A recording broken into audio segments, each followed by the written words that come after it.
Union demands 14% salary increase. City Council explores new revenue streams. Life sentence for bush-locked double murder convict. And new East Bank Demerara Road won't solve traffic problems.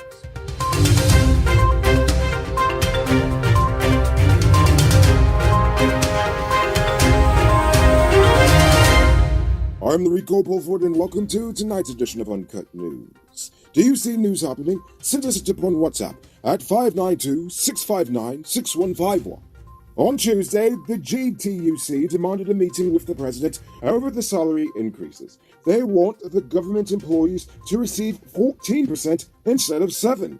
According to them, $10 billion Guyana dollars was allocated in the 2021 national budget to pay increases for public servants. This line item appears under the Ministry of Finance in the estimates. GTUC General Secretary Lincoln Lewis said the 7% proposal amounts to about $4.2 billion gross cost to the Treasury.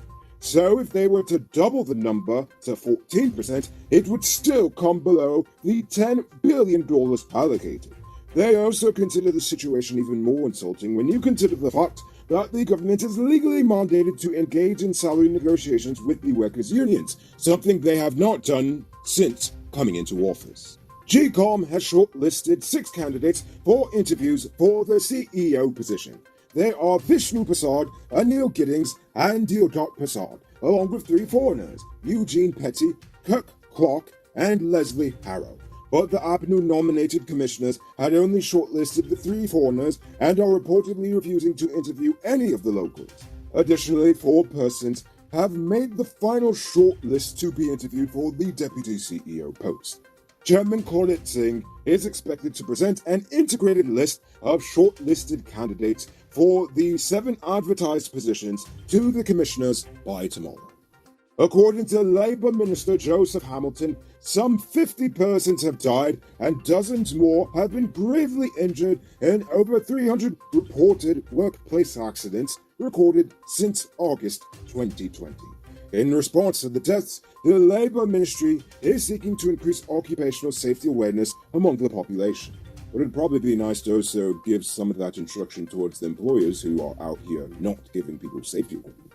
The Georgetown City Council is looking for more cash flow, so they are now looking to implement policies such as market stall rentals, pile driving operations, wash bay facilities, occupational certificate requirements for businesses, and food handlers certificates. Those are among the many other ventures the city is currently considering to stem the massive budget deficit.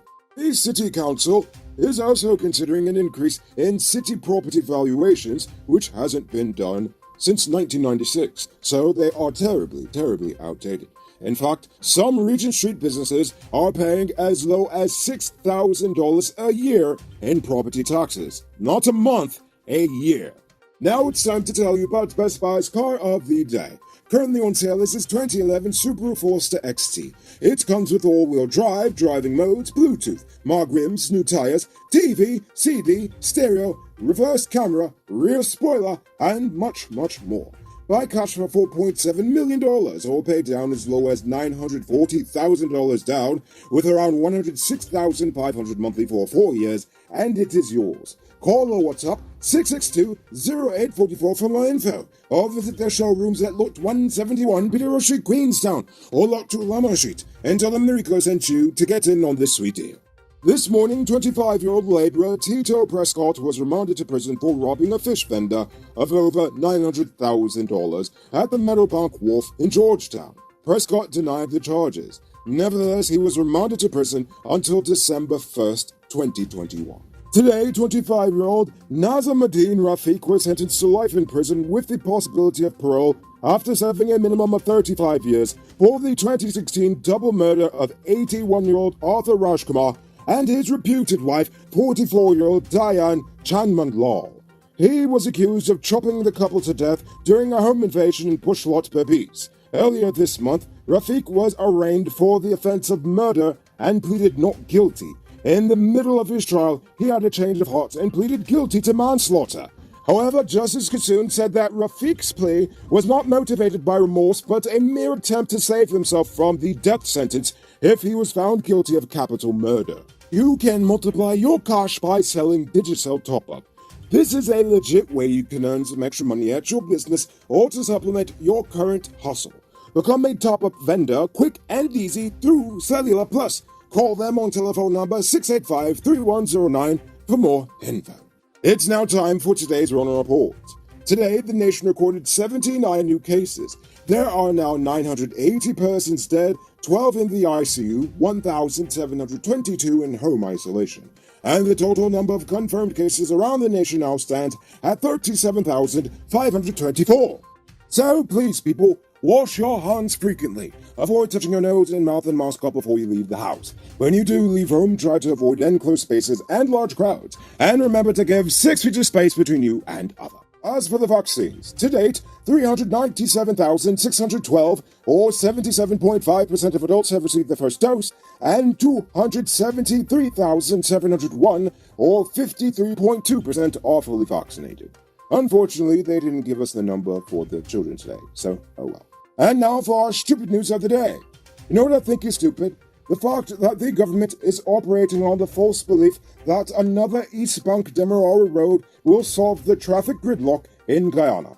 Now, don't get me wrong, it will have an effect at first, but with over 1,000 new cars on the road a month, and you will soon see that the road will not be enough to take all the traffic. A road of this size they are currently building should have been built a decade ago. Decentralizing government services so they don't concentrate in Georgetown is probably the best option with dealing with traffic, honestly. But another would be to improve the state of public transportation in Guyana. Despite the hard work they are currently doing to construct the road, it will not lessen traffic for the fact that they are ignoring one major issue. Most Guyanese don't even own a car, meaning that more roads would not help them get to work any faster. It will only encourage current car owners to drive more frequently, and those without cars will feel even more pressured to go into debt buying one. If you don't believe me, just look at Los Angeles, Houston, and Atlanta over there in Trumpistan. Building more roads didn't fix their traffic problems. They actually made it worse with each new 6-lane highway they built. By providing a public transportation system that is set to a schedule, there will be far less cars on the road, meaning there will be far less chaos getting into the city during rush hours. The irony of it all is that creating a public transportation system is actually the easiest part, as multiple experts have studied our minibus system and have given suggestions on how to implement an actual working public transportation system. As for persons who absolutely can't avoid driving to work, the government should encourage employers to offer incentives for their employees who carpool to work. They should also dedicate one of the lanes to high-occupancy vehicles, emergency vehicles, and public transportation only during high traffic times, and discourage others from driving into town with parking meters and surge pricing once you actually get into town. These are just a few of the many ways we can improve the traffic situation in Guyana. But one thing I can promise you is that doing absolutely nothing instead would be pretty stupid. Hey, I'm interrupting this program to let you know that not all truck parts are created equal. Some does work hard without any problems for a long time, while others does make your truck broke down quick and got you running your pockets again. Get genuine high-quality parts from Powered Automotive Truck Spares and Engine Parts and extend the life of your repair. They're the authorized dealer in Guyana for Hammer USA products like brake valves, clutch discs, universal bearings, and others. Visit them at 1161 EE Eccles or call them on 697-0171. Powered Automotive, the #1 truck and engine parts store in Guyana. If you didn't know, well, now you know. Moving on to our Uncut News, here's a poll question of the day. Every day we pose a question about current events in Guyana, the region, the diaspora, and how you feel it relates to us. So you give your responses in the comments, and we'll read the best ones in the following episode.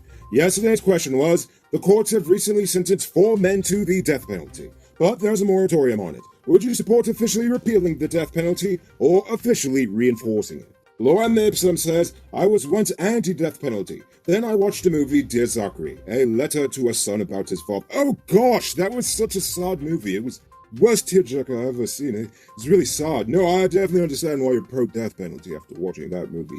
I don't want to give it away, but it's sad. Tito Pasod says, some magistrates operate like they don't have any sense at all, or they like to see people get robbed by allowing the thief on bail.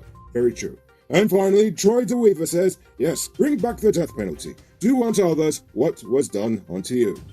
Oh my, very mosaic way of looking at that, but okay. So for tonight's question, what are some ways the City Council could raise revenues aside from raising taxes? Think about that question and tell us in the comments below. If your response is good enough, we just might feature it in our next episode. Anyway, that's all the time we have for tonight, and check us out tomorrow for another. Until then, I'm Rico Bulford saying good night, folks.